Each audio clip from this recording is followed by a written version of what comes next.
এক নমরুদ ছিল বাংলাদেশে, ওই নমরুদ বাংলাদেশের বেতনে 1,60,00,000 করে প্রতি মাসে বেতন নিত। কত বেতন নিত বলেন? 1,60,00,000।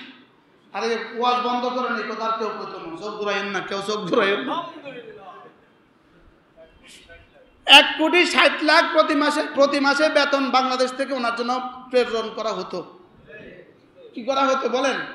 ওনার জন্য প্রেরণ করা হতো বাংলাদেশ থেকে প্রতি মাসে 1,60,00,000। একটা আমেরিকার প্রেসিডেন্টের বেতন ছিল 1,60,00,000। কুয়েতের পৃথিবীর সবচেয়ে দামি মুদ্রা কোন দেশের? কুয়েতের প্রেসিডেন্টের বেতন আছে 1,60,00,000। আর আমাদের কি পরিমাণ গুণধর হইলে, কি পরিমাণ গুণী একটা মানুষ হইলে, কত বড় নমরুদ হইলে এত বড় বেতন হয়। কি ভাই, কারণ কি বলে জানেন? কারণ কি বলে জানেন? কারণটা তো প্রতি মুহূর্তে ধসিয়ে দেওয়া হচ্ছে। কারণের শাস্তি কি? হাত্তা ইয়াতাজালজাল ইলা ইয়াউমিল কিয়ামা। কারণ প্রতি মুহূর্তে নিচের দিকে চলে যাচ্ছে। তো কারণ কি বলে জানেন? আমারে নিচের দিকে, ফেরেশতারা কয় আমারে এত নিচের দিকে দাও কা, আমার সম্পদ যা ছিল সব আমার ছিল, এটা আমি কামাইছি। হাতে কয় আমি আমার যোগ্যতা দিয়ে কামাইছি, আলা ইলমিন।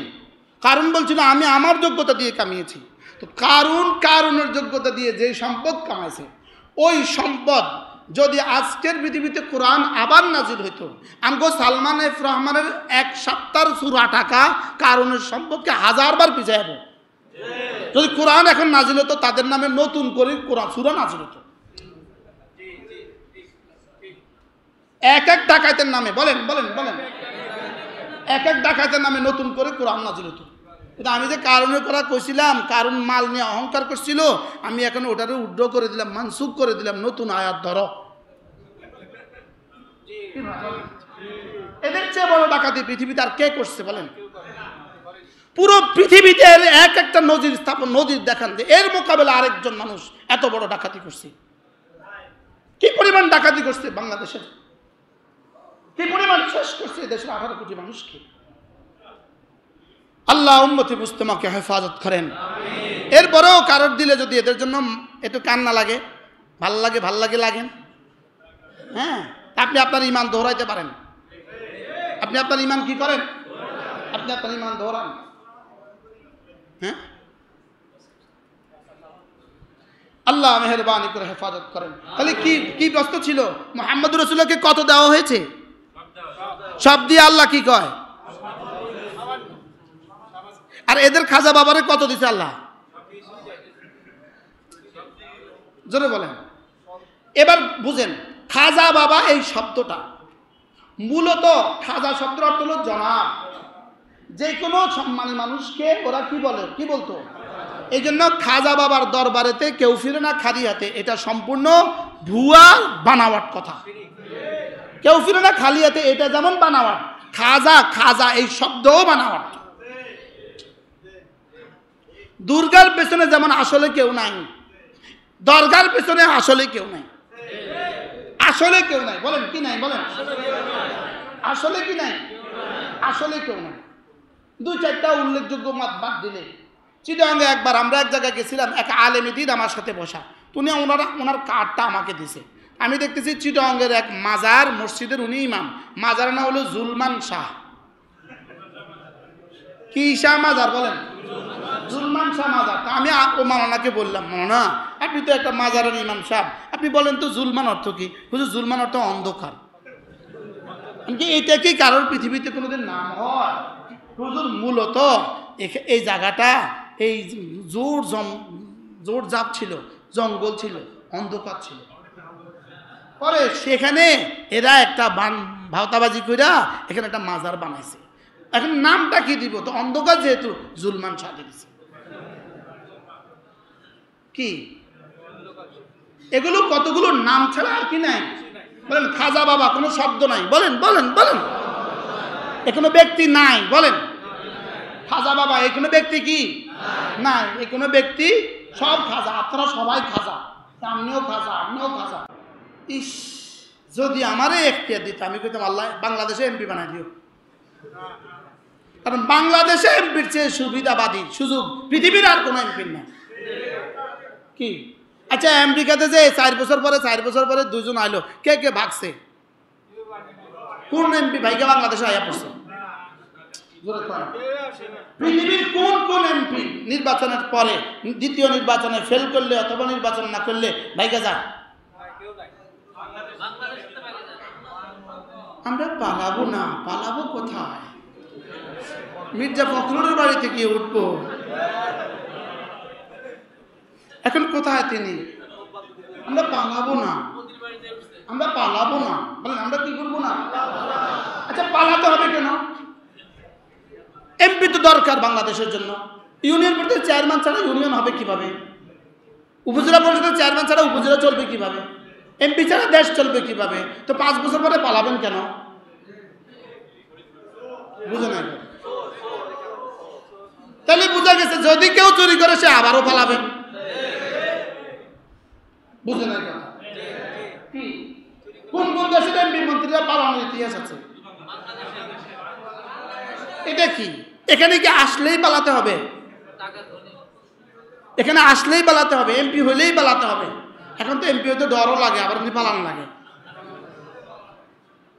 কি এটা কি? আসলেই পালাতে হবে কেন? আমেরিকার কোন কোন এমপি পালাইছে? একবার ত্রিপুরা গেছিলাম মাহফিলে, তো যাওয়ার পথে একজন চেয়ারম্যান আমাকে রিসিভ করছে, ইউনিয়ন পরিষদের চেয়ারম্যান আমাদেরকে রিসিভ করছে। বর্ডার থেকে উনি যখন নেয়, উনি আমাদেরকে রিসিভ করতে আসছে সাইকেলে করে।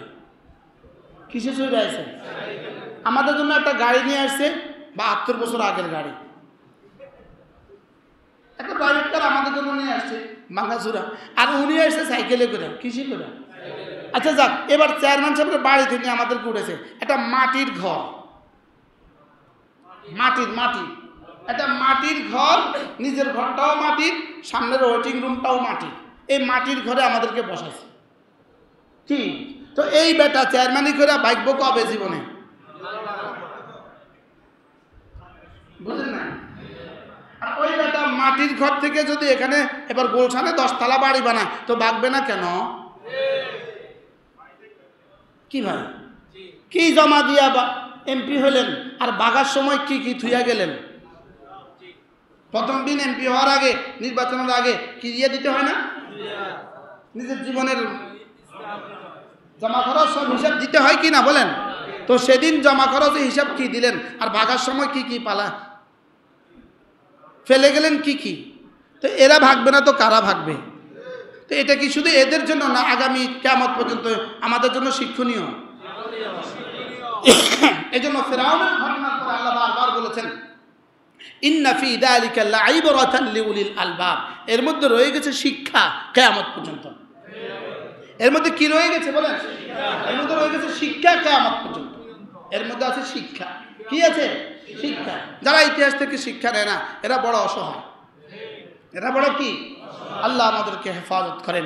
তাহলে আমরা আজকে কিসের আলোচনা করছিলাম? রাসূলের সিরাত। সিরাত কত অংশে বিভক্ত? 1 নাম্বার কে ছিলেন, 2 নাম্বার কি কি নিয়ে আসছেন। তাহলে কি কি নিয়ে আসছেন এর উত্তর কি? আপনি কোরআনে কারীমের বিশুদ্ধ তেলাওয়াত পারেন না, আপনি কিসের আশিক রাসূল? আপনি ছেলেকে কোরআন শরীফ পড়ান না, আপনি কিসের আশিক রাসূল? আপনি মেয়েকে কোরআন শরীফ পড়ান না, আপনি কিসের আশিক রাসূল? আশিক রাসূল তো পড়ে, আপনি কিসের রাসূলের উম্মত? আশিক তো পড়ে, আপনি উম্মত কিসের? কি ভাই? তেলাওয়াত রাসূলের জীবনের 1 নাম্বার কাজ ছিল তেলাওয়াত। সুবহানাল্লাহ বলে না? বলে রাসূলের জীবনের 1 নাম্বার কাজ ছিল কি?